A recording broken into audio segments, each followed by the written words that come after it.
Sir, I stand here and I'm happy to be speaking about the Women's Reservation Bill, and it is one of the very few bills I think most of us would agree on.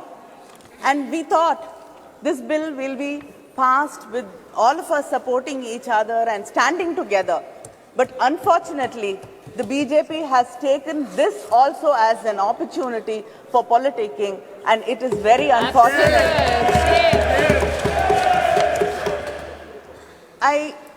I'm just reminded of what Periyar said when I see the BJP speaking here and heckling us, that the pretense of men that they respect women and that they strive for their freedom is only a ruse to deceive them.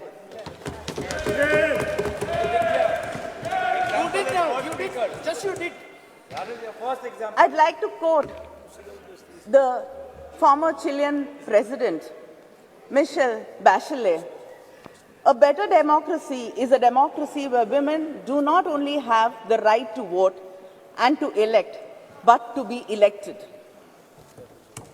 In 1990, after the Montego-Chelmsford reforms were passed, we got the rights to vote, especially in the Madras presidency and the Bombay presidency. The Justice Party, Needhi Katchi, passed a resolution on 10th May 1921 to grant voting rights for women for the first time in India. In 1927, Tamil Nadu elected its first women legislator in the country, Dr. Muthulakshmi Reddy, who was instrumental in abolishing the Devadasi system.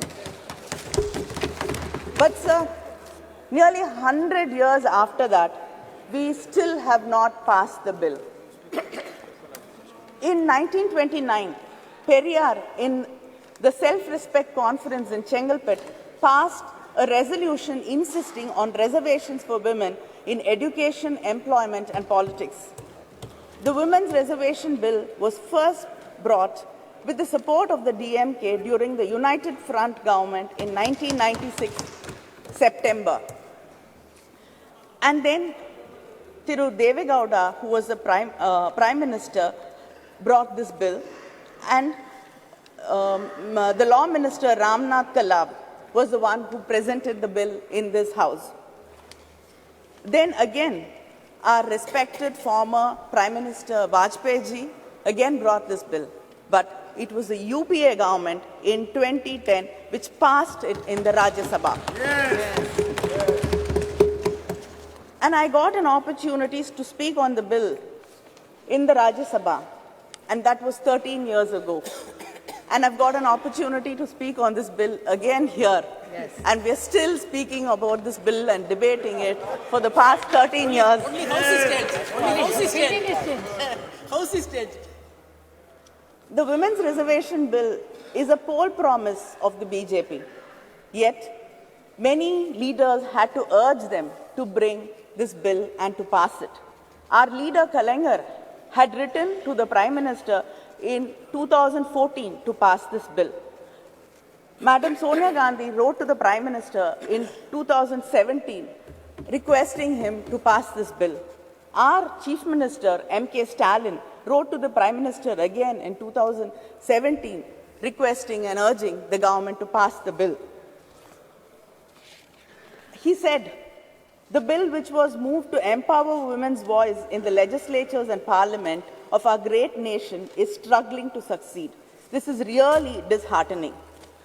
The DMK even conducted a rally in Delhi from the Mandi House to the Jantar Mantar, and we had a march, and like-minded women leaders and women's organizations participated in the rally. I myself have raised this issue of bringing the reservation bill many times in Parliament, and to many of my starred and unstarred questions, the government's reply was very consistent. They said that they have to involve all stakeholders, political parties, and then build a consensus before bringing the bill. I'd like to know what consensus was built, what discussions were held. This bill was brought shrouded in secrecy. Yes, yes. We did not know why this session was called for. In the all-party leaders meeting, there was no mention of this bill. I don't know if any of the political party leaders were called for discussions and deliberations about bringing the bill. And suddenly, the bill popped up from our computer screens like Jack in the Box. Is this going to be the way this government is going to function? Like we've suddenly seeing that there are lotuses blooming, springing from the uniforms of our secretariat staff. Is everything going to be a surprise like this?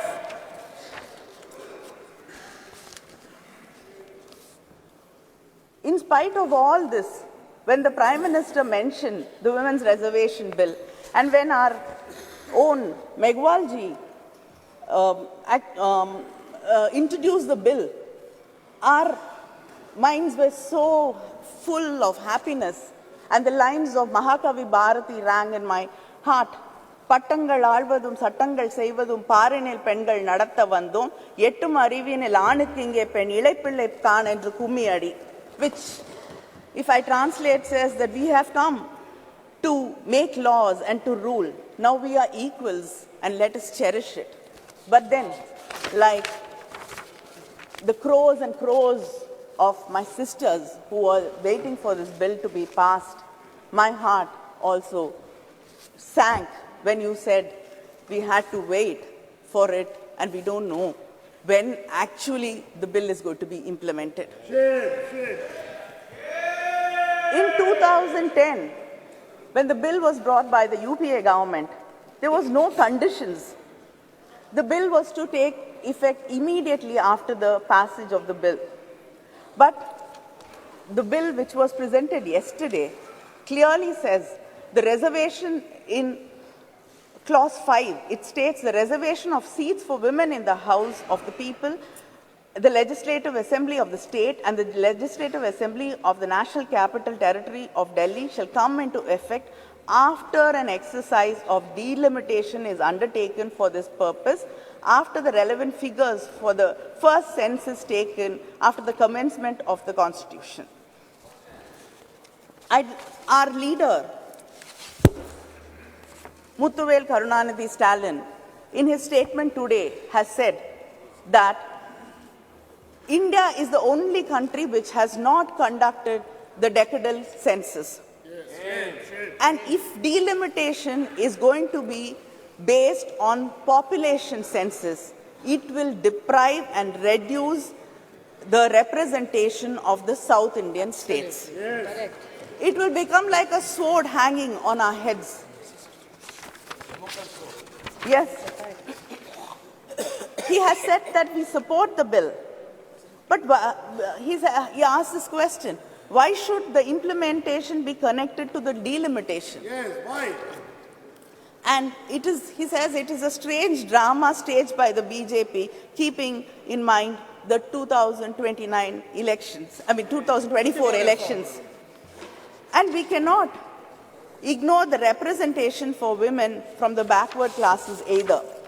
He has emphasized that the doubts and the fear in the minds of the people of Tamil Nadu and the South Indian states about our representation being reduced should be clarified, and there is a fear in the minds of the people that our voices will be undermined. There should be a clear clarification about this, because we do not want our representation to be reduced in any way. And just because you cannot give a reply saying we will not be underrepresented because the numbers will be the same and other states will get more representation. As it is, this has to continue so that we get equal say in what is being discussed. Sir, the 17th Lok Sabha has passed 40 bills on an average every year, and without hardly having opinions of women and without even hearing our voices in this House or the Rajya Sabha. And India ranks 141 out of 193 countries, falling in women's representation, falling behind our neighbors like Pakistan, Bangladesh, and Nepal. How long should we wait to see this bill being implemented? It can easily be implemented in the coming elections, the parliamentary elections. This bill, you should understand, is not a reservation, but an act of removing bias and injustice. And if you do not remove the clause which says after delimitation, then there is no point, because we do not know when this inordinate delay can go on. You can do the census, the delimitation after 10 years, 20 years, 30 years. The wait will continue going on. 2021 is not done. And and of course, some of our leaders are very worried that if a woman becomes like a man, like if a man becomes like a woman, he gets the qualities of a woman, then he becomes God. But when a woman becomes strong, brave, then it is not something which is acceptable and she becomes a devil. You believe in God, you believe in Hinduism, and I'd like to ask, what is Kali? Isn't she brave? Yes. Isn't she strong? Yes. So who are you insulting? This is why cannot women be strong? Why cannot women be brave? There are stories of, haven't women participated in the independence struggle? Haven't women fought wars? Haven't you seen leaders, strong leaders like Mrs. Indira Gandhi in this country? It is this kind of words which actually put fear in our hearts. And yes, Jayalalitha was a strong leader. I accept. I have no hesitation in accepting that she's a very, very strong leader. Well done, Kani. Well done. Well done. Exactly. Well done, Kani. And Mayawati ji, Madam Sonia Gandhi. Mamata Banerjee. Mamata Banerjee. And the one of the names you often forget is Sushma Swaraj ji. Yes. And I also like to quote what We don't want it. I like to quote what Shri Arun Jaitley ji said when the discussion in Rajya Sabha happened. He said, the argument that men can also ensure justice to women has been weakened. Underrepresentation and discrimination stare us in the face. Politics of tokenism must now evolve into politics of ideas.